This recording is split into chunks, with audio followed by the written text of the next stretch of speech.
Welcome to the Tech Egg. Don't get scrambled. Enjoy the video. You start by reducing immediate triggers. Wash with a gentle, fragrance-free cleanser using lukewarm water for 30 to 60 seconds, then pat dry, no scrubbing. Once done, inspect areas for active heat or swelling and skip actives like retinoids if skin is reactive today. Make sure to apply a light layer of broad-spectrum sunscreen if you'll go outside. Sun worsens redness. This early routine soothes the barrier and readies your skin for targeted steps that follow. Next, focus on active calming and barrier repair. You should apply a fragrance-free moisturizer containing ceramides or glycerin to lock in hydration. This supports barrier recovery and reduces flushing. If you have a sudden flare, you can use 1% hydrocortisone short-term to bring down inflammation, but make sure not to rely on it long-term.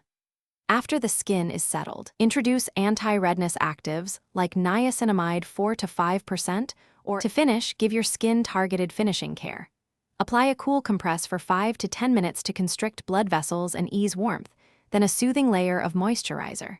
Once complete, protect skin from known triggers, avoid alcohol-based products, strong exfoliants, hot showers, and spicy foods that can flare redness. If the redness persists, worsens, or you notice bleeding or pustules, consult a dermatologist for prescription options like topical metronidazole, oral therapy, or testing for underlying causes.